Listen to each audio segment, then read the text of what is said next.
Hey everybody, this episode of the podcast is being sponsored by my friends over at Real Mushrooms, my friend Jeff Chilton and his son Sky. I interviewed Jeff on one of the earlier episodes of this podcast.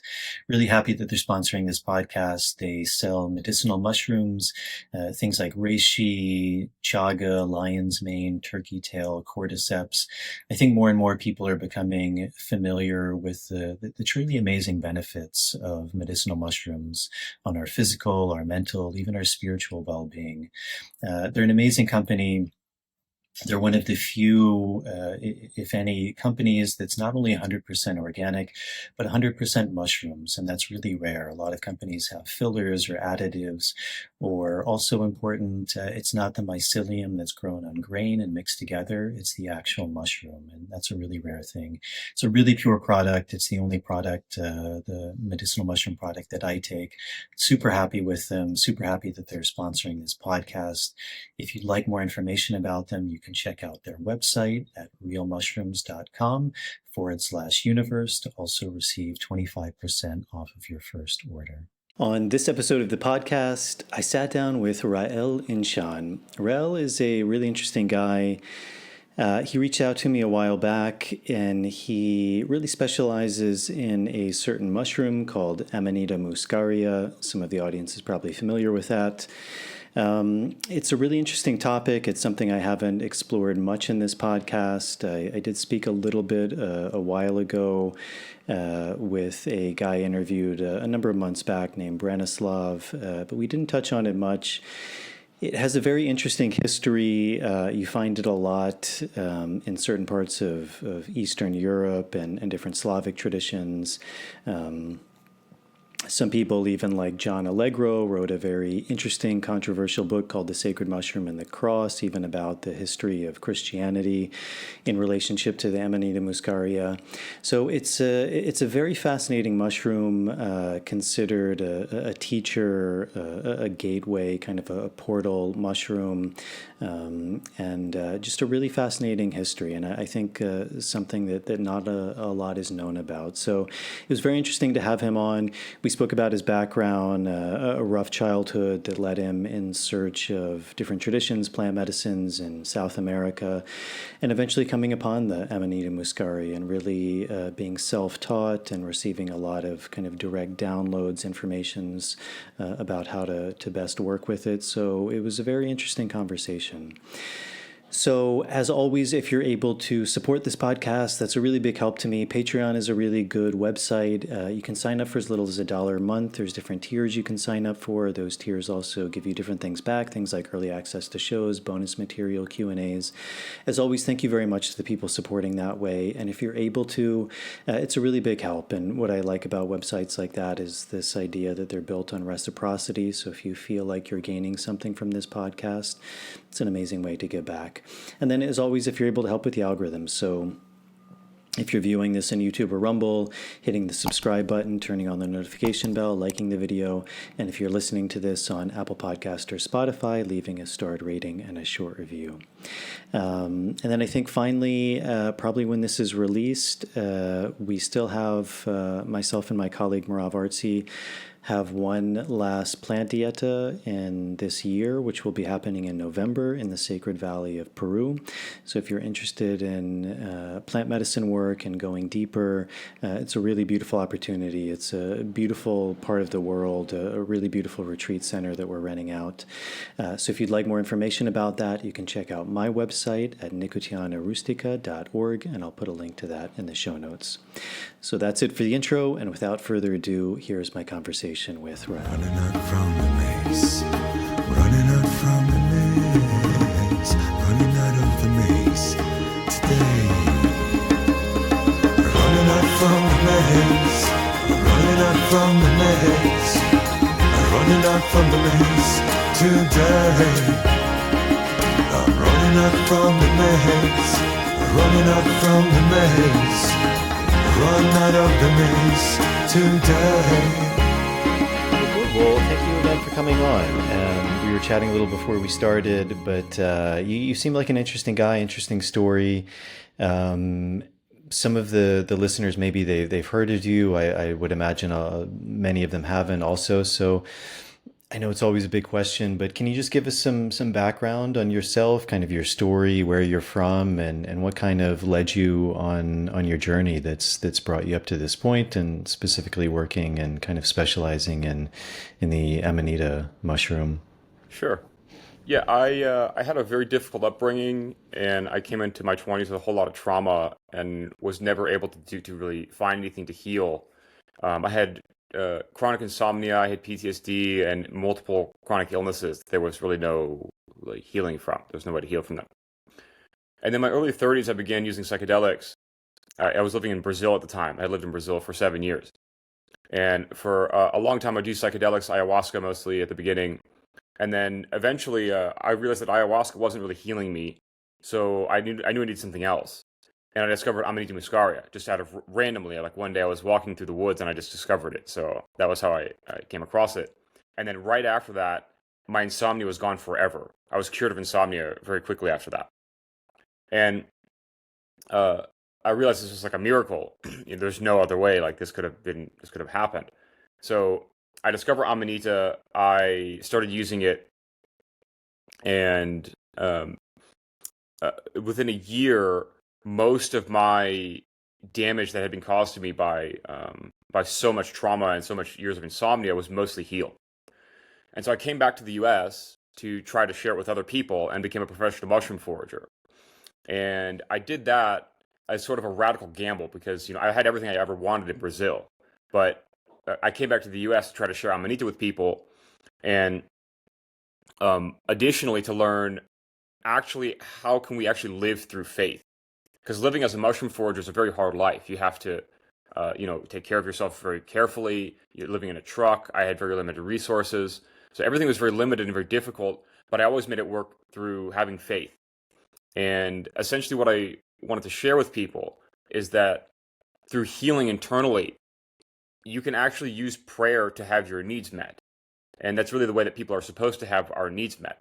We're not supposed to meet our needs through effort. We're not supposed to, well, not the effort in external things. We're not supposed to have our needs met through striving for things outside of ourselves. We're supposed to go inside of ourselves and use the right disciplines and the right prayers to get the things that we need. And that's the way that basically God has made us, I believe. So what brought you to Brazil originally?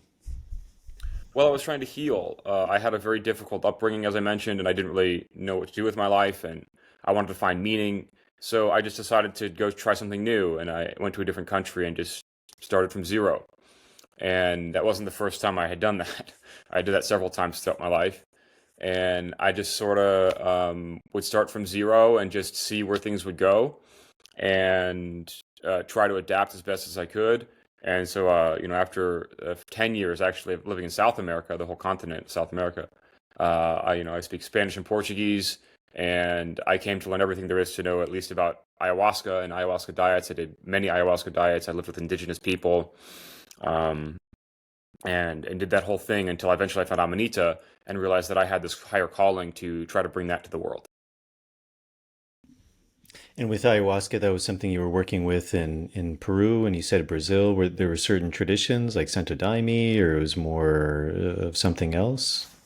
Yeah, I worked with a number of different practices. Santo Daime was one of the ones I did, but mostly with Huni Queen and Shipibo shamans. And that was really good for learning all of the different aspects of spirituality, things like entities and other dimensions, and how to protect yourself, and just sort of the basics of spirituality I learned from them. And so, kind of these things you were dealing with, the tension, the insomnia, all of these, it seems like you're saying you trace those back to childhood trauma. Is that something like you were very aware of before you started working with these different plant medicines? And was that something that kind of going on that journey of plant medicines also really shone some light upon?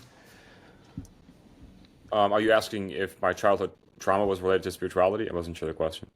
No, more so like, was that something that like Like based on the childhood trauma, that was like the impetus to go on this journey of spirituality, and then was the journey itself, working with ayahuasca and different things, did that also kind of shine light on things and put it in a different perspective? Yeah, yeah, for sure. I mean, psychedelics absolutely open your perspective, and that's the reason that they can be beneficial because it opens your mind and your perceptions in certain ways that you can't really do just through your own thinking. I remember what my mind was like before I took psychedelics. It would have been absolutely and totally impossible for me to have any spiritual belief without having access to Amanita Muscaria. I know that for sure. For me personally, that's how it was. I was so stuck and so blocked and so hurt. There was nothing else that could have helped.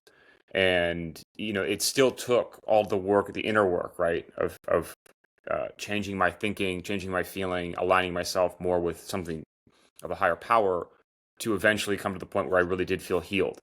And that work for me at least, required psychedelics. I think for some people, maybe it doesn't. Maybe they can just do it through their belief and through, through prayer and through spiritual discipline. But ultimately, I think that the only way to heal is to pursue a higher power. I don't think there is another way to heal. You also mentioned you were going through addiction. This was like a addiction to substances, or Yeah, it was addiction to a bunch of things like video games and some other things, and I had a really hard time breaking out of the addictive mindset. I eventually learned that the only way to break out of addiction for real and forever is to kind of do it all at once. And so you have to do, in I'll give my version of how to get out of addiction. Uh, you have to start by dedicating yourself or renewing your dedication to a higher power, whether it be God or whether if you're Christian, it's Jesus, whatever your version or your understanding of a higher power is. And you spend 7 days fasting, doing a juice fast basically, or something like that, very light. And at the end of the 7 days, during the 7 days, you have to pray continuously to rewire your system to look to prayer for the solution to problems rather than looking to addiction as the solution to problems. And by the end of that 7 days, if you do it, if you're fasting and you just pray continuously, it rewires your system, your body and your mind to come out of addiction and then be set in a prayer and a more disciplined mindset going forward. why do you think those specifically 7 days and also fasting is so important in that process? Because every human has inbound parasites. All of us have parasites, and people don't recognize it. It's not even talked about in the medical community. They never test for parasites in medicine. They don't even care about it. They don't think it matters at all. But it's known that virtually everyone has them. And just to give an example, if people have cats, there's a very common parasite called toxoplasmosis, which 50% of human beings have, because so many people have cats, and it comes from cats. This is a disease which is known to make people impulsive. So people who have been in motorcycle crashes, actually there's a higher tendency for someone who's been in a motorcycle crash to have this disease than people who do not have it. If someone has died from a motorcycle crash, it's more likely to have toxoplasmosis than they don't. So that's just one example of what it can do to you. It makes you impulsive. This particular parasite makes you impulsive. It works upon your brain. And so by fasting, you're controlling your energy intake, and that controls what they get access to, what the parasites get access to.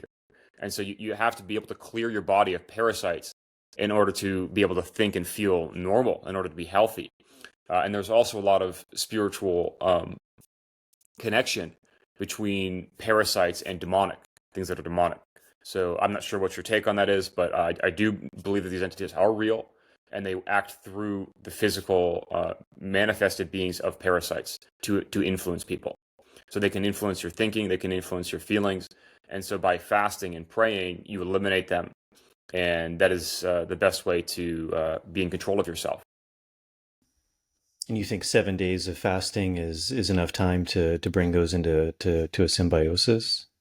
If a person takes it very seriously and they actually pray the whole time and they're dedicated to their spiritual pursuits, then yes. Then if you take it very seriously, you can rewire your system. so that your subconscious mind is responding to your prayers more than it is responding to parasitic infection. It's an interesting take, and I think maybe even on this podcast, it's something we've touched on before. But can you speak a bit more about that connection between maybe in Western medicine what we would call parasites, and maybe in more traditional societies what they would refer to as entities or demons or kind of outside forces that can influence us? Yeah, so we are living in a three-dimensional physical reality, but there's a whole multiverse all around us. We're technically in it. And so what that means is that there's a lot of realities where there's not physical bodies. And so they can influence us and interact with us. And every single thing that a person does is taking an action throughout the whole multiverse. And they're either attracting things, they're bringing things in, or they're becoming something different. And all of this is a science which operates according to vibrational resonance laws. So whatever a person is vibrating at in their vibrational resonance, that makes it possible for whatever their vibrational resonance is matching with, something else, another entity that matches with that resonance can then influence them. So if you're resonating low, then lower dimensional beings will resonate with you. If you're resonating high, then higher dimensional beings will resonate with you. And what that means is that a higher dimension is more built upon love, peace, order, synchronicity, happiness, all of the things that are good, that are feel good emotionally, those are more abundant in higher dimensions.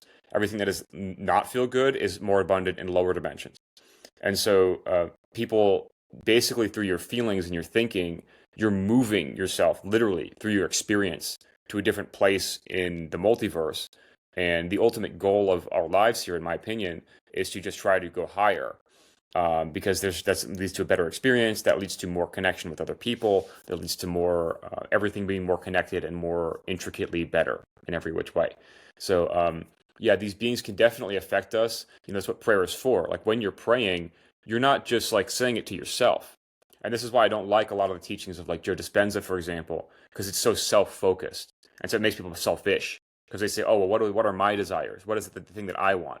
And then they just act upon that. They don't think a lot about the collective and like what we should all be working towards, which is sort of like betterment of our character and betterment of our virtues. And so by pursuing that kind of a life where you're trying to do what's best for everyone, that is how you get connected with higher dimensional beings. And when you pray, they will listen to you if you're living that way. And so then your prayers become answered. Now, if you're living in a selfish way, when you'll pray for selfish things, and then a selfish being will answer your prayers. So this is why curses and spells work, because people can actually use their intentions for black magic without even knowing they're doing it, by the way. And that can cause them to, be entangled with a demon, and then that leads to whole sets of life problems. So when you came across Amanita, you said you found it in Brazil? Yes.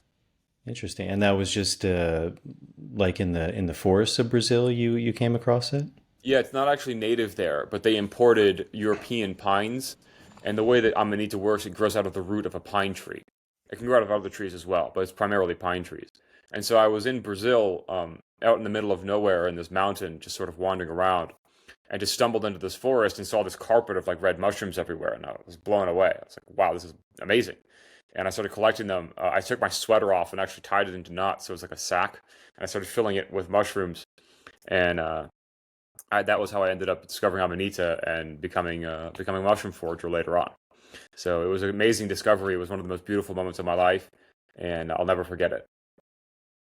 Was that like somewhere more in the south of Brazil where the Yeah. temperature's a little cooler? Hmm. Yeah, I lived in Florianopolis. It's an island in the south. It's known for lots of spirituality. There's a lot of temples there, a lot of ayahuasca temples and yoga, and every single type of spiritual practice they have there. And it's just known for that. And so that's where I lived for many years and developed my original understandings of spirituality. And so then what was that process like? I mean, it sounds like you weren't really familiar with Amanita.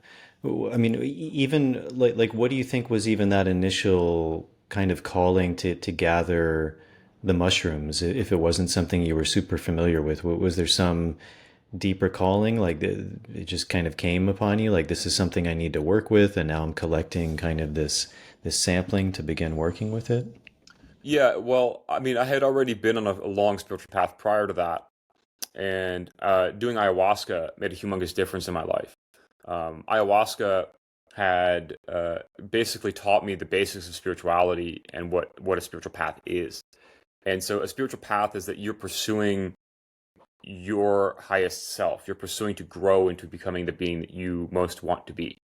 And when I discovered Amanita, I knew immediately that this was like my next teacher because I had already done ayahuasca like 300 times. And it was just sort of reached a point where it was sort of not working, not doing what I needed anymore.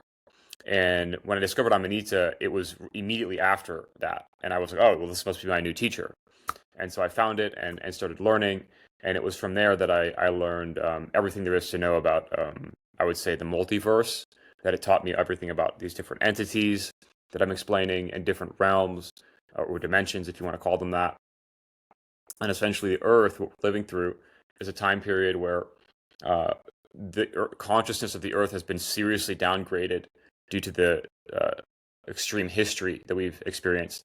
And it is now being rectified by the giant population explosion combined with the new sort of spiritual movement that's been going on for about maybe 20, 30 years. And this is going to result in a totally new society that's going to evolve out of the one that we have been in for so long. And things are going to work completely differently in the coming years. They will not work the same way. So people expected that, oh, we're going to have, everything's the same. We're going to keep dealing with war in the future, and AI is going to take over and all this stuff. No, it doesn't. Things will work according to the way that God wants it to go. And so if people are accepting of that, if they're willing to accept that we don't have to hurt each other, we don't have to hurt ourselves, we don't have to poison anything, if they start to accept this as normal, then eventually it becomes normal. And then after a while, we start to solve the problems that seemed unsolvable. And so what was that process like of beginning to discover Amanita? Was it something you were self-taught? You had some guidance. You just started kind of ingesting it. What was that process like for you? I pretty much just committed my whole life to the mushroom and trying to do what it wanted me to do. And that led me to a whole lot of experiences that were really powerful, and trying to understand it and taking it in large doses. But I basically just researched on the internet how to take it, and then it took me some time to get used to it. Now, Amanita is inherently kind of a dangerous thing to work with because it's very powerful, and so people have to be careful when they use it that they're using it for the right reasons and for the right intentions. And so, if anyone else wants to go out there and try it, that's fine, but start out with a microdose.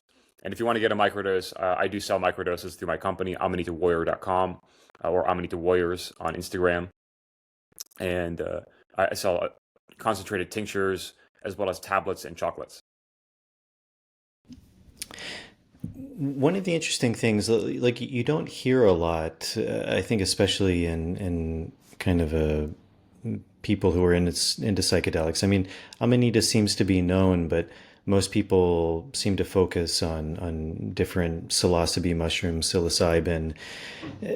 Amanita has a really rich history, but I think a lot of people, when they take it, they'll often describe it as kind of having a strange effect or not so much of an effect. Do you think that's just something that's been lost in kind of the knowledge and the preparation of why it's not kind of more actively used? Um, it's not used because there's no culture built around it. The culture that had been built around it was destroyed by the Soviet Union. All of that culture was from Eastern Europe, and when the Soviet Union took over, they just killed everybody who used it, pretty much. And so there wasn't a people who were promoting it for the last 100 years, 100 years roughly. And so that's the main reason it's not known of. If you Google it, it says it's deadly, but there's actually no evidence that it's deadly. There's no one who's died from taking Amanita in the form of mucimol. That's never occurred. There have been people who died from eating it raw, like straight out of the ground. That's dangerous. You can't eat it raw. You have to prepare it. So I tell people it's about as dangerous as chicken, because if you eat chicken at the grocery store raw, like yeah, you could die. But if you just cook it, then you're fine. That's literally as the same as Amanita. And in your kind of your research or your direct experience, did you learn about that culture and kind of how they used it, why they used it, the rites, the rituals, the mythologies around it? Really, Amanita taught me all of that. It taught me what to do. It taught me how to progress. It taught me, how to use it. I mean, it would communicate with me, and I had a lot of communication with trees as well as I was living as a forager. And I lived out in a truck, and I just lived out in nature, and that was how I lived for a long time. And uh, they would actually give me like instructions on how to do things sometimes, and that was basically the way that I lived. I lived by them.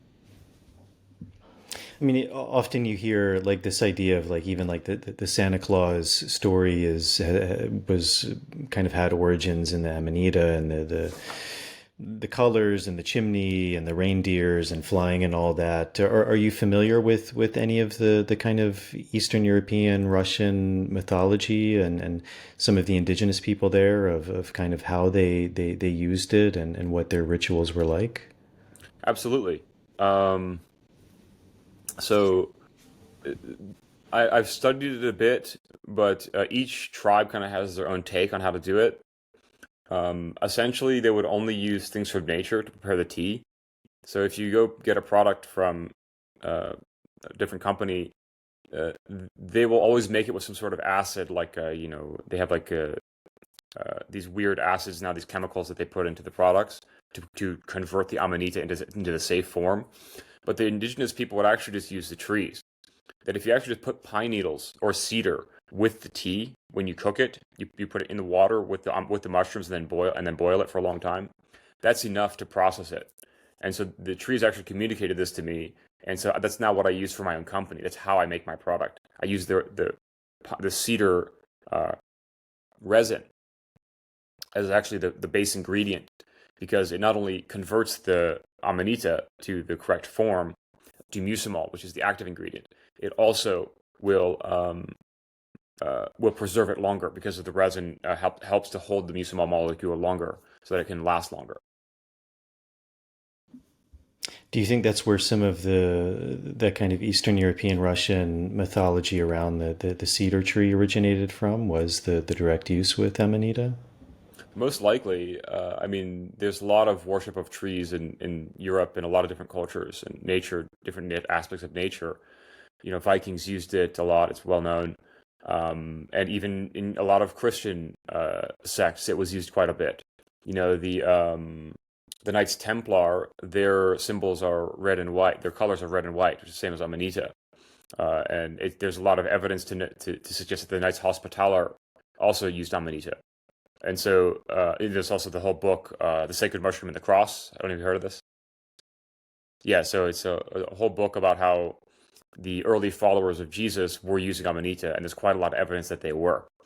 And what I believe it is it's simply Amanita allows you to get a very clear headspace. It basically gives you automatic meditation. And so by taking it, it puts you in this meditative state, and that allows you to um, interact with the spiritual world much more easily. And so when you pray, it's much stronger, it's much more directed, rather than it being sort of scattered because your head's all scattered. And so I think for people in modern times, this mushroom is absolutely necessary because it takes away scatterbrain. And can you speak a bit more about? I think it's really interesting that this idea of the relationship or the medicine of trees, because they're with a lot of mushrooms. I mean, they're very much integrated into the mycelium network, the root network of trees. So it does seem like there's a very symbiotic relationship between the two. Yeah. Um, the uh, uh, uh, well, Amanita has to grow out of the root of a tree. It's called a mycorrhizal connection. And so it can only grow in that way, and that means it's impossible to cultivate it. You can't grow it yourself. Um, you're required to take it from nature. So that being the case, it's much more pure than other mushrooms like psilocybin, which a person can grow themselves, and it gives it much more pure energy. Also, the mycelium itself is a fascinating organism. Mycelium, it lives, it's immortal. It's literally 400 million years old and has lived since the beginning of life on the earth. So this mycelium, that is my Amanita Muscaria, has remembered every single thing that has happened since the beginning of time. And that information is encoded into the mushroom. And so when you take it, you're getting access to that wisdom. And so there's really nothing like it, in my opinion. And do you think the experience of Amanita, I mean, maybe for you or others, do you think it's there's an archetypal experience that people go through, or is it also quite varied? Oh, there's definitely a variation of experience. Everyone sort of has a different feel for it, a different take. Some people don't react to it well at all. But ultimately, I think Amanita does have a way of regulating for you what the effect is supposed to be. And what do you think are those differences and variations to where someone having like a very clear mind or a very profound experience versus someone like not having that, or as you said, like not working well with it, and like what does that mean, like for someone to not have a good experience with it? Usually, it's physical symptoms that cause problems. There'll be problems with, they'll be sick or they'll have some issue with um, something physical happen. It's very rare that you have something spiritually happen on Amanita. It kind of gives you an automatic protection. So it's very rare to have something negative come into your experience on Amanita unless you're doing something that's really dragging you down. And are you familiar with kind of the more, I guess we call it like chemical or scientific analysis of Amanita, like what the active alkaloids are, what's kind of happening when one ingests it? Yeah, well, there's several chemicals involved. There's ibotenic acid, which is what it comes with naturally. And through the preparation process, it's converted into mucimol. So if that's done correctly, then you won't get very much ibotenic acid. Ibotenic acid is pretty harsh on the body. It does have some beneficial neurological effects, but the mucimol is much better. And there's also muscarine and several other compounds. There's a whole long list of compounds that we don't really know for sure what they do, but all of them have a definite impact on the body physically, mostly working on your nervous system and your GABA receptors. So in your nerve junctions, you have chemicals that pass from between nerve synapses, and those chemicals regulate the way in which your nervous system operates. They regulate the pace and the timing of your nervous system.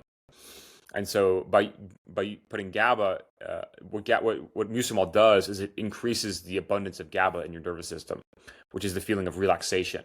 So GABA gives you relaxation and calmness. And so by having that in your system, it allows you to be able to fully function as a person rather than just being stressed out and traumatized all the time. And what do you find to be the differences between taking smaller doses or microdosing versus taking larger doses? Microdosing is much better for learning. Large doses can be good for a transition, like if you need a big transition in life, you need to change from one type of experience to a different type of experience. That's the best thing you do a ceremony for.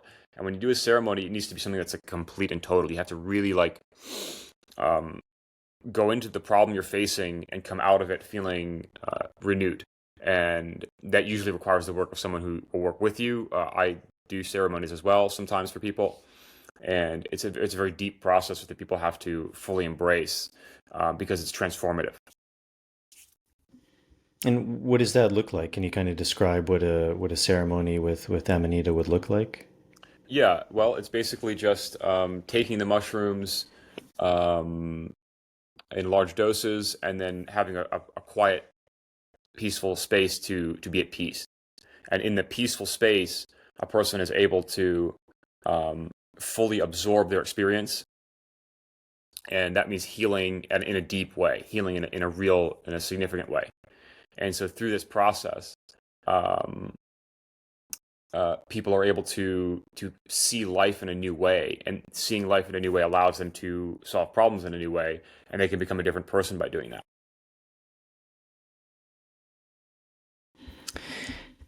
And what do you find? I mean, you mentioned this idea of just kind of being in a more meditative state, but what do you think are the real benefits of Amanita in the short run, in the long term? The benefits of Amanita in the short and the long term. In the short term, it gives you calm, clarity, peace of mind. You'll just feel well. And in the long term, it will give you basically it can develop your whole spiritual belief system if you're open to it. So if a person's open to really learning, the secrets of the universe, Amanita can guide you there, as long as you're open to that and you're willing to see it as a superior source of knowledge. Then it's able to guide you to where you need to go. And how does that look like? I mean, I think a lot of people listening to this podcast they've worked with different plants or fungi, but do you do you view it as like having a consciousness, a spirit? I mean, you mentioned even like the mycelium is something like 400 million years old. I mean, what do you think is happening when someone ingests amanita? Well, they are going into a very deep lucid state that is making it so that um, their consciousness can separate from their physical body. And that's really important because people are very locked in their physical bodies during these times. They're very, attached to the physical body. But we're not actually physical beings. We're actually spiritual beings. And so by being able to disconnect from your physical body and have a non-physical experience, it teaches you what matters in a non-physical experience. And what truly matters is your vibrational resonance. It's how you feel. It's how it's your state of being. And that's what counts the most because that really determines all the different relations of people and things around you is what determines the basis of everything. You were saying that Amanita, like even more than ayahuasca, was really the thing that helped you with your trauma, your addiction. What was that process like for you? Yeah, it was difficult. But eventually I came to realize that I could reach a certain amount of peace by taking Amanita and a certain amount of peace by following certain spiritual principles. But there was a lot of behaviors that I had to just change in order to really get my life to work. And so that required that I hold a very high spiritual discipline. And I decided to just get rid of all of my addictions, which included things to like electronics, um, addiction to like even things like around money. I almost had an addiction to basically like uh, trying to get money, sort of like chasing money kind of addiction almost, which basically became like a fear cycle. And I eventually just had to let go of it and say, you know what, I'm like everything is basically up to God, and I just have to accept that. And when I came to that conclusion, I finally had peace, but this was not like an easy conclusion to come to. People we want to be in control of things as humans, and giving up that control to God is a big step, and it requires a lot of courage. And people really need to get used to that process, I think, of allowing God to be in charge because we don't know what's best. We're taught in this world that we're supposed to do everything ourselves, but that's not really true. It's impossible. Look at how hard everyone's lives is because we're so isolated, because we're so stuck in the individual. We're not supposed to be independent and like this. All this stuff is all not true. Um, the whole culture has been built to convince us that you only way you can find your place in the world is by just doing everything yourself, and that's just totally not true. In nature, nothing works like that. There's no animal that's just like, oh, I'm just going to go do my own. There's no tree that's just he's going to do his own thing and just take way more resources than he needs. This just doesn't happen. And so human beings haven't learned this natural state of order of everything has a place. There is a hierarchy to existence. If there was no sun, there would be no life on the earth. So obviously there is a natural state of hierarchy, right? That there is some source of higher uh, potential that we have to be aligned with in order to grow. And that's known by nature automatically. But human beings don't know this anymore. And so by giving up on our individualism, by giving up on our ideas that we have to be in charge of everything ourselves, that is how you find God. And what do you think is that balance? I mean, often in a lot of spiritual traditions, they speak about things like yin yang or wu wei, doing, not doing. Um, Obviously, we are an individual in that everyone's unique, but as you said, there's also this aspect of surrendering to a greater will, to the will of God.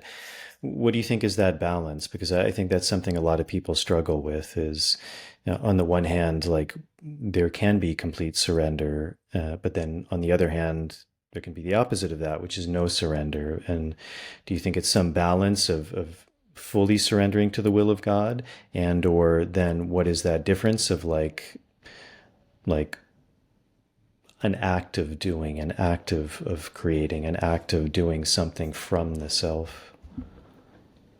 I think the balance comes when a person realizes that everything you do is contributing.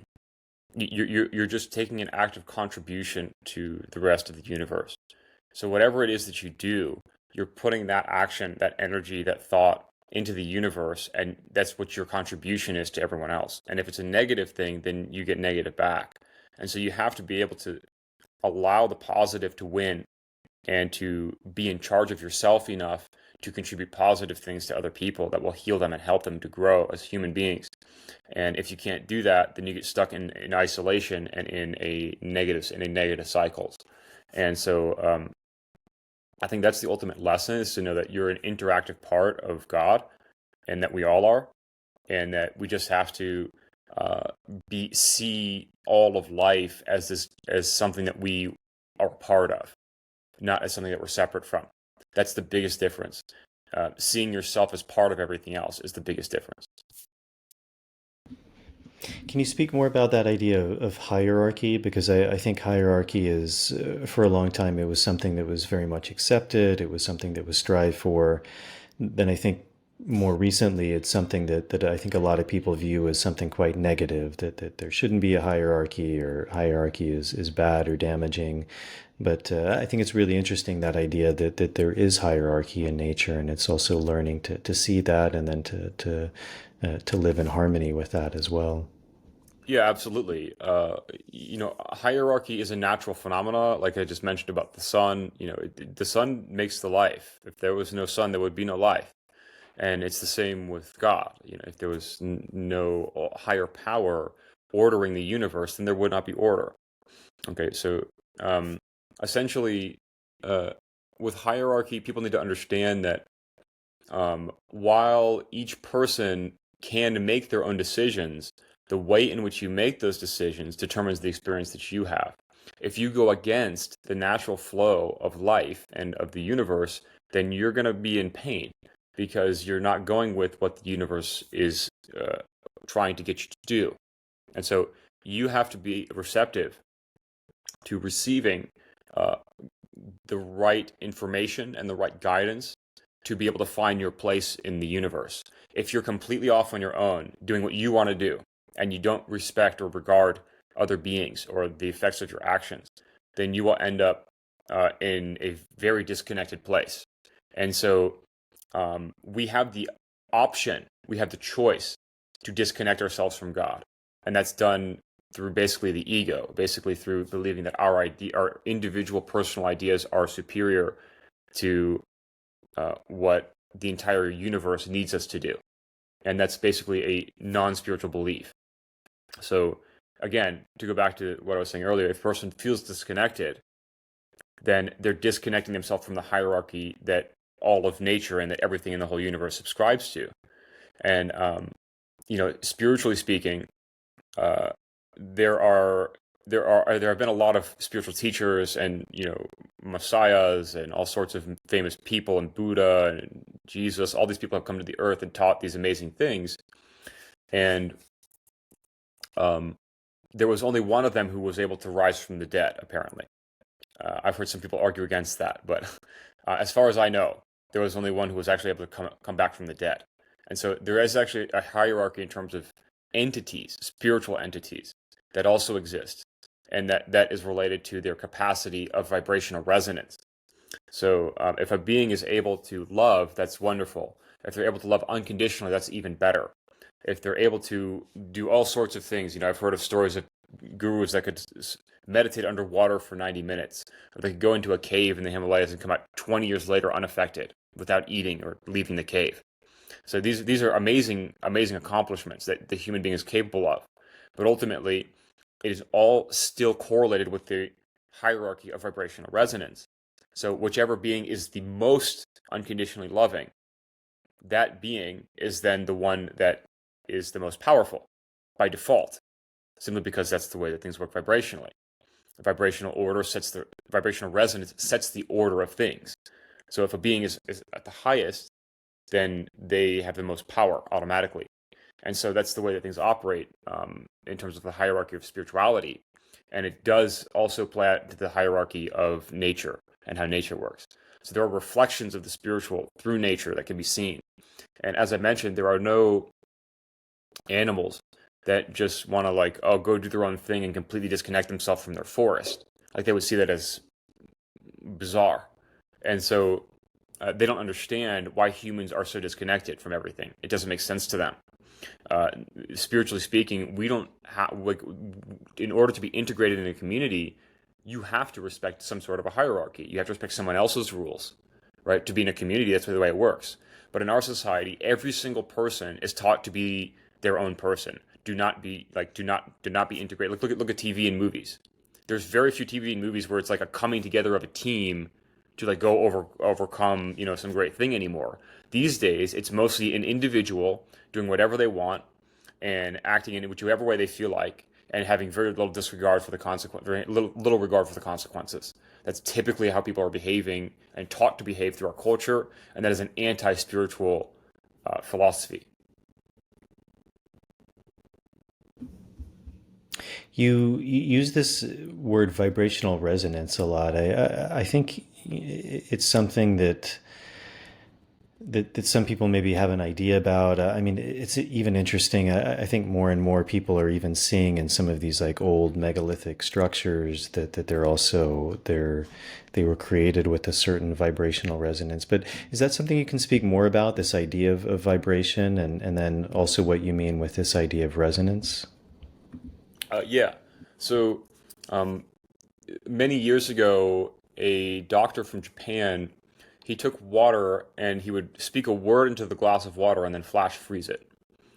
And then he would analyze in a microscope what the formation of the H2O molecules were in relation to each other.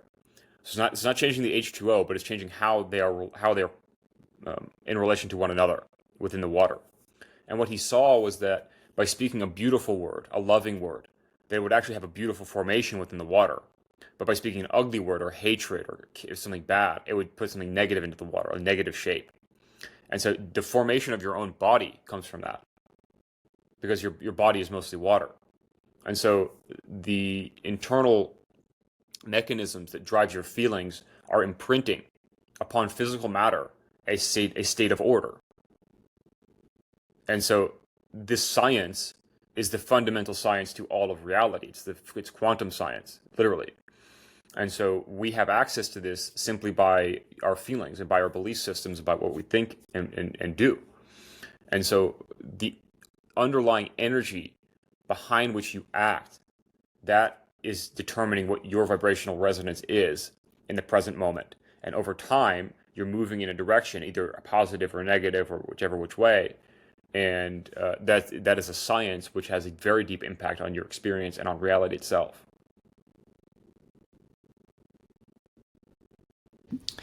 You were speaking earlier, you mentioned this a couple times, this idea of multi-dimensions, this idea that there are different dimensionalities to this reality.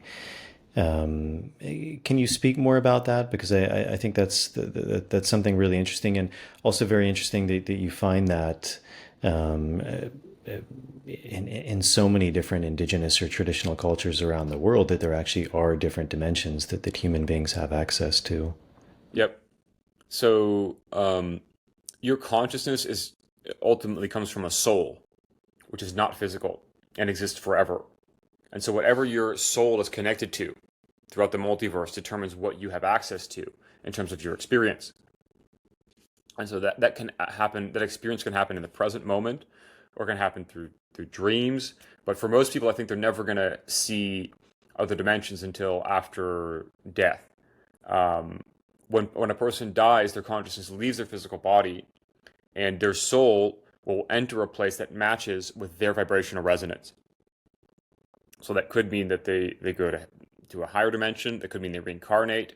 And I do actually know that hell is a real phenomena. Hell is real. And people don't like hearing that a lot. And I'm sorry, I wish it wasn't, but it is. And essentially, if a person is really, really low vibration, they're full of hatred or violence or whatever their thing is, they're going to, when they die, they match up with a lower dimension. And then that's how they end up there. And so it's all vibrational resonance based on the person's choices, thoughts, beliefs, the way they treat people, the way they think, the way they do everything. And so by being able to understand that there is an entire massive amount of experience beyond your physical body, you know that that's the case. By knowing that that's true, it allows you access to understanding those dimensions. Okay, you have to first know that that's true, and then have a system to see it and explore it. And my system was through Amanita, and then through dreaming, because Amanita gives you deep lucid dreams. And I would have dreams that went for a very long time, and they would, all sorts of things would happen, and just amazing experiences I had through Amanita, through the dreams that I had. And this was essentially how I developed my own spiritual understandings. Was I developed a subconscious layer in my mind where I could explore these other realities and enjoy them. And I came to learn about them through taking Amanita. But I think for many people, it could be through meditation, or literally just through daydreaming. Every time you're thinking, you're entering into a different dimension, technically. So you're seeing it in your mind and experiencing it in your mind. And that is a real experience. Just because you're thinking it doesn't make it fake. Our thoughts are real, as I've been saying. The feelings are real. So they have a real impact.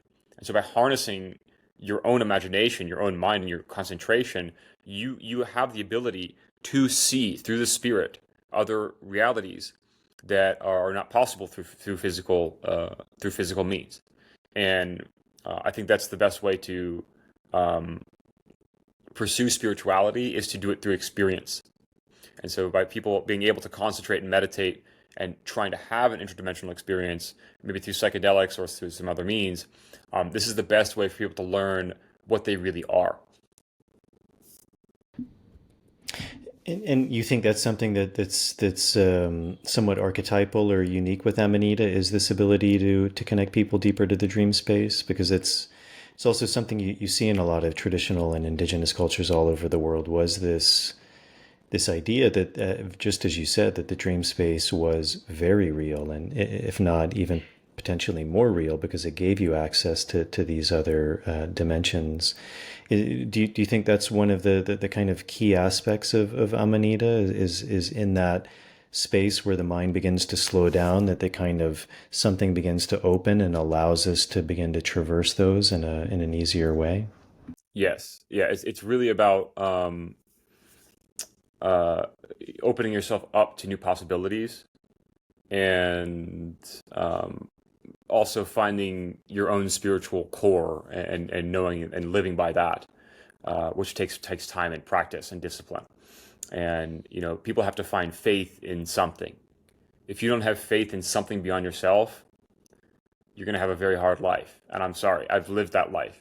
And what I'll tell people is, I know that we're trained to do everything ourselves, but that's not actually what's going on. There is definitely a massive effort to make sure that every single person on the earth has the opportunity to reach a higher state of evolution. And that requires that you have faith in some higher power.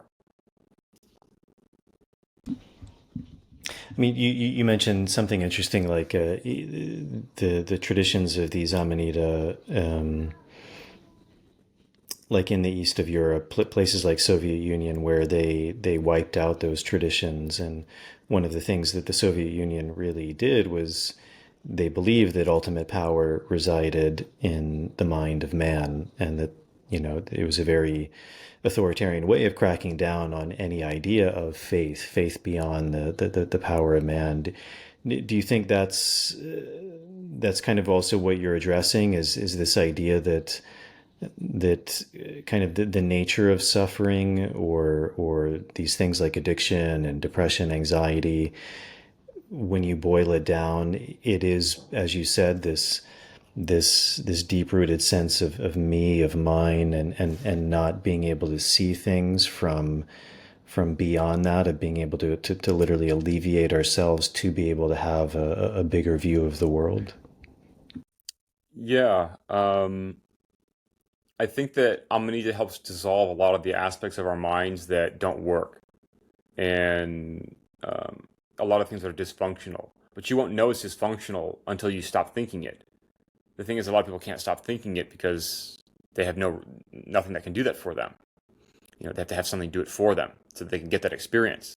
And then they see that, oh, wait, there is something different that's going to happen because they behave differently.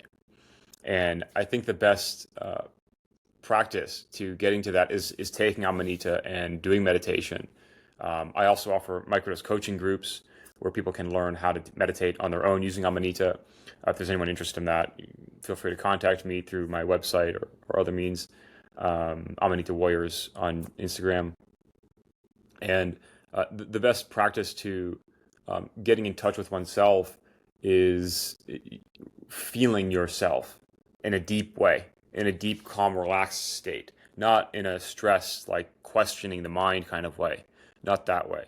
You have to know yourself experientially, and that can only come through having a real experience. It can't come through philosophizing or thinking about it, really. It has to come through knowing through your heart, which is not a logical knowing. It's a knowing of experience. And even that idea of something like faith, I mean, again, I think in traditional or indigenous societies all over the world, it's very much part of their vernacular. I mean, even like you said, I mean, even in kind of the traditions we would trace our roots back to, in like the Greek traditions, as you said, there was this gnosis, but that was more of like a knowing of the heart, and there was another word for a knowing of the mind.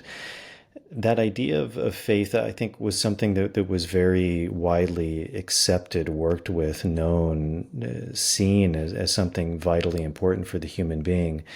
But these days, I think faith often, for many people, also has or can have a negative connotation. What do you mean when you speak about faith, and like, how can someone begin to cultivate that, and especially if they don't have maybe the best view of that word? Yeah, well, people have to know that, like, whatever you're trusting to keep you safe is what you have faith in. If you think it's money, then it is. If you think it's other people, then it is. If you think it's this or that, then it is. Whatever you reach to for your safety and comfort at the end of the day, that's what you have faith in. So people already have faith in something. They just don't understand that their soul is eternal. A lot of times they don't understand they have a soul. And so you have an internal experience, and it's impossible to change because we're made of consciousness, and consciousness is indestructible. So the only thing that's going to change is the content of your experience. And the only way to have positive content is to pursue, to let in the positive that comes from God. And that comes through knowing by faith. You understand that by having faith, you have positive things happen for you. And I've experienced this uncountable number of times. But by having faith and believing that there is a higher power working for me, helping me, I have gotten my needs met so many times it's hard to believe. I've lived in a truck for many years in situations where it was very dangerous. You never crashed, never got pulled over, never got arrested. Like, I never had any really serious thing happen that would stop my whole life because I had so much faith in God to protect me. Now, there were periods where I lost that faith and very bad things would happen to me. That did happen a few times, but it was always correlated. Like, something, I would make a mistake, and then I'd realize, oh my God, I had the faith in the wrong things, and then I have to readjust. So it's kind of a process, yeah, that you have to kind of learn what that means for you. But faith is really just trusting in a higher power. And as I've said earlier, we're part of everything else. If you don't trust in anyone else, then you're not connected to it. And then how are you supposed to live? How are you supposed to manage yourself? Right? It's impossible. It becomes impossible. So we have to have that connection with a higher power, or we can't evolve as people. We're just going to stay stuck in the same stagnant things that we've always done and never get anything new coming to us. And you mentioned prayer as a big part of that. I think prayer is very similar. Again, it was something that was very widely accepted. I think probably in the last few decades, it's much less accepted. It's much less practiced, especially in these societies we're speaking about. Um, I remember a number of years ago, I read a very good book. I think it was by a guy named Larry Dosey, who was a medical doctor, and he wrote a number of books on prayer. And, very interestingly, because he was a Western medical doctor and I believe an allopathic doctor, but he kind of, for whatever reason, had this suspicion that maybe prayer had some actual resonance, some benefit. And so he started studying it, and at the end of a long period of research, he essentially found that prayer was effective and that the highest form of prayer was actually gratitude, which I think Yep. is quite an interesting discovery from a medical doctor. Can you speak a bit more about prayer? I mean, prayer it's something that people are so familiar with. Like everyone, I think, understands that idea of prayer. But again, it's something that I think very few people maybe with intention practice or would even see the use or benefit of doing something like that. Well, it's just training your thoughts to communicate with something that's beyond yourself. And that's something that's very common in most religions, and people have it's very easy to see examples of that in culture. But it's looking beyond yourself for the answers and for guidance and for help or whatever you need. And we have to think that way, not just towards a higher power, but also towards other people, because we really can't function without other people. Even if you have all the money in the world, you're still dependent on other people to make the products that you need and to give you to provide you with the services and the things that you need. So you're never disconnected completely from other people, ever. It's impossible to be, unless you're going to live just in a mountain just by yourself. But then you'd be pursuing spirituality anyways, probably doing that. But you have to be in contact with other people and with God in order to grow. And that process is what learning faith is. You're developing a relationship with something that is outside of you. And developing that relationship could go any which way, but you have to be open to it. You have to be open to trying to seek God and to seek whatever that means for you, whatever higher power is for you, and trust in it and believe in it. And I think the best way to do that, to experience it, to start off with, is through psychedelics. Yeah, And microdosing for Amanita is the best way actually to do that. Go ahead. I think, like as you said in the beginning, I think a lot of people, when they associate prayer, it's something that is very individualistic. It's like, God, please give me this, or do this, or I want this, or I need this, or I'm afraid of this, protect me from this. And I think it's interesting that idea that the highest form of prayer is gratitude. And I think that's also something you were alluding to earlier, is that there is this interconnectedness. So also in an ultimate sense, the good of the collective is the good for me. The good for me is the good of the collective. Like everything is interrelated. But I think a lot of people use prayer more potentially for this kind of more egoic way of seeing the world. And like gratitude is actually something that's in a way moving away from that, because it's there's the me isn't necessarily so strong in that. It's simply being grateful for what is, which is also in a sense a faith in something bigger. What do you like what is your view on prayer? How can someone cultivate that, develop a practice to make it something that you see as effective and a fundamental part of a spiritual practice? I think it comes again from having a relationship with a higher power. But ultimately, knowing how to pray, I think, is the most important skill that there is. Because using prayer, you can basically do anything. You can heal yourself. You can find new things in life that you need, new relationships, money, whatever it is you need can ultimately come to you through prayer, as long as you are spiritually aligned in the right ways. So your energy is good, your heart is in the right place, right? You're asking for the things that you need, not the things that you just want. A lot of people, what they want to use, like, again, I'll go back to the Joe Dispenza crowd. They pray for things they want. Their prayer is about desire, and it doesn't work at a spiritual level because there's not necessarily a correlation to anything of a higher power when you go and you pray for more money, or you pray for more relationship success, or whatever it is. There's not necessarily guidance there towards something that's better. What we should be praying for is how to better ourselves. So how can I heal today? How can I have more relationships that work today? How can I do better on this podcast? Like, I prayed for that this morning. Please give me the guidance to speak well, to speak clearly, to speak firmly, to say the right things.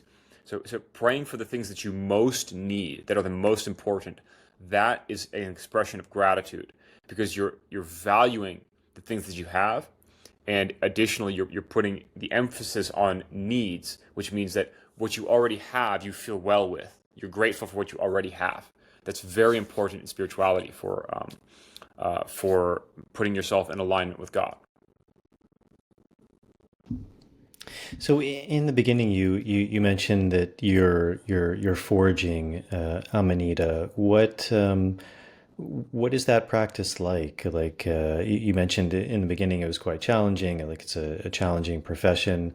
What do you like? What do you personally gain from that? Why do you think it's important that relationship that you have with being on the land, with the direct relationship with the mushroom, and I guess, as you said, specifically for Amanita, it sounds like it's the only way of doing it. Yeah. Well, it's a very intimate relationship when you do foraging with Amanita, because it will instruct you, it will talk to you, it will tell you where to go, it will do all sorts of things for you, and you have to develop that from a heart kind of connection with it. And this is basically a practice of coming to know yourself better and know God better. And mushroom foraging was probably some of the most beautiful experiences that I ever had, and they totally changed my perspective on all of reality. And I've really think that people can get a lot when they change their habits. If you go out in nature, if you just spend time in nature, and you really absorb the feeling of it, that's probably the best way to get started with spirituality, is just to feel nature. And what is that kind of like what is guiding you? How do you work on these things of, like, knowing when to take it, how much to take, what to leave? Kind of also these ideas of reciprocity, of am I using this for medicine? Like, what's the intentionality behind it? How do you gauge all of that? Um, yeah, definitely. You want to develop a relationship. That's the best way to gauge it. You have to start, and you have to kind of sort of feel what works for you, and say, okay, I'm going to trust. You get sort of an intuition or a synchronicity happen, and you have to recognize it as, this is something that I need to pay attention to. You see somebody say something like, you're thinking of something in your head, a problem you have, and then maybe the same day, the next day, someone comes and gives you an answer. You should pay attention to that. That's a sign, right? That's a synchronicity. Or you're looking for a job, you're looking for some sort of opportunity, and you meet someone who can give it to you. Well, that's another one, right? So you have to become able to identify when the divine is trying to speak to you and trying to send you a message, because it won't speak to you directly usually, like not directly to your head. Typically, no. Sometimes people have mediumship capacities, but typically they don't. And so that's the best way to get established, is to be open to listening to what other experiences are available to you. And that is what makes people grow the fastest spiritually, I think, is by developing that kind of relationship. And in terms of Amanita, if I'm not mistaken, there's a lot of different varieties. Yeah, I mean, Amanita Yeah. muscaria is the most common, but there's a lot of, I think, different types of Amanita in that family. Are you familiar with some of the other ones, or are there other ones that can be beneficial too? Do you focus specifically on the muscaria? I do, but a lot of people focus on Pantherina. There's not a whole lot of difference in the variants, and well, there's some difference slightly in the experience, but most of the Amanita mushrooms have a pretty consistent experience, and so it's not really a big deal uh, to take different variants and try to experiment with those. Um, I've basically spent many years taking it, and honestly, I can say they all feel fairly similar. It's a similar feeling of the spirit. It feels like a similar spirit. Yeah. And if someone is listening and they're curious, I mean, maybe they have Amanita in the woods growing near them, or they feel some calling to begin working with it. What do you like? What advice would you give to someone like that? Um, I would say that they need to dehydrate it first. So you have to dehydrate them as soon as you get them, and you just blowing warm air over the mushrooms is enough to dehydrate. Do not use an oven. Just a fan or like a household heater, like those 1500-watt mini heaters that are like $20 at Home Depot, and you just blow hot air over the mushrooms. They'll be dry in 24 hours. And once they're dry, you got to store them in a freezer, and they'll be good for like 6 months. And you want to use them as either as a tea, usually, if you're going to make it yourself. And so you want to find pine needles or cedar leaves and add that to the brew. So you boil them with that in the tea, and that is what prepares it for consumption. That's the best way to approach it. But definitely, you want to see and feel what the mushroom is trying to say to you when you find it. That's a very important spiritual part. See what it's trying to communicate to you. Feel it. You have to feel what it's communicating to you, because it will communicate things to you that you need to know.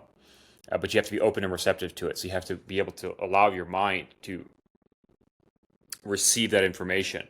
So, if you imagine you're listening to someone, you structure your mind in a certain way, right? Like I'm listening. If I'm listening to you, I set my attention in a certain way so that I'm receiving what you're saying. You have to do the same thing. You're receiving what an entity is saying, what Amanita is saying to you, or whatever your higher power is. You're receiving what it's saying to you. That's the best way to experience Amanita. And are you familiar with it, that idea that certain people would would see like reindeer consume the amanita and then drink it from their urine? Was that part of that idea of the acidity of it that was converting it, or do you think that's more of a myth? So that they didn't really do that. Most likely, what happened was the reindeer would drink the shaman's pee. That did occur, but you wouldn't drink a reindeer's pee. That doesn't make sense. So shamans in Siberia learned how to domesticate reindeer, and they're the only people on the planet who know how to do so. And they did so by using Amanita muscaria. So they would actually use the mushroom to control reindeer, basically, and no one else in the world knows how to. There are videos of them riding reindeer. There are also videos of shamans being pulled across ice on sleds by reindeer, just like Santa Claus. So the whole myth around Santa Claus is built around these Amanita shamans in Siberia who were using it for their own spiritual practices, and that's why the pine tree is part of Christmas because of Amanita muscaria. Yeah, yeah. It's a probably people can find more about that kind of the symbology of Christmas and amanita. I mean, it's pretty interesting. Yeah. Um, well, this has been great. Is there anything else you'd like to kind of share or go into before we begin to wrap up? Yeah, just so if anyone's interested in trying Amanita as a product, if you want to try this as a microdose, you can visit my website, amanitawarrior.com, or find me on Instagram, Warriors is the Instagram. And I have a whole list of products of chocolates and Amanita tinctures and powder, and also microdose coaching and ceremony services. So if you anything Amanita related that you're looking for, I can provide it. And if you want to find a really easy to use tablet The best one in the world is at eons.com, and you can get 20% off by using the code WARRIOR on their website. And that is the probably the best product that I know of. So anyone interested in Amanita, look me up, and I'll help you out. You can also email me at amanitawarriors@gmail.com, and I'll be glad to help you with and answer any questions you have. And what's the difference, for example, between taking a tablet and a tincture or some other form? Why do you think that's superior? Oh, it's just it preserves better. You don't have to put it in a refrigerator. It lasts longer, on the shelf, and the effect is pretty strong too. It's really good. I also make the base supplement that company uses for their product, so it's all entangled. Yeah, it's all good. Okay, great. Well, thank you so much, Rael. That was very interesting. You seem like you're doing really good work, and thank you for sharing your wisdom. And I really wish you the best. And I hope some people reach out to you. And thank you again. Thank you very much for coming on. Thanks for having me, Jason. I appreciate it. It's been great. Yeah. All right, everyone. That's it. I hope you enjoyed that conversation. Really interesting guy. I hope you all learned a little bit something new, something about the Amanita Muscaria. As always, if you're able to support this podcast, that's a really big help. Patreon is a really good site. I really like the idea of sites like that because they're based off of reciprocity. So if you feel like you're gaining something from this podcast, it's a really good way to give back. And as always, thank you very much to the people supporting that way. I, as always, very much and deeply appreciate your support. And then, as always, just helping with the algorithm. So if you're viewing this on YouTube or Rumble, hitting the subscribe button, turning on the notification bell, liking the video, and if you're listening to this on Apple Podcast or Spotify, leaving a starred rating and also a short review is super helpful. Also, as I mentioned, if you're interested in working with myself and my colleague Marav Artsy, going deeper into this plant medicine world, the world of spirits, of healing, of direct learning from plants, we have one more dieta this year, which will take place in the Sacred Valley of Peru, beginning November 2nd and going the entire month. It's a beautiful opportunity. If you'd like more information about that, you can check out my website at nicotianarustica.org. I'll put a link to that in the show notes. And I think that's it. As always, I hope to bring on some really fascinating guests. Thank you all for tuning in. I hope this finds you all well, and I will see you all on the next episode.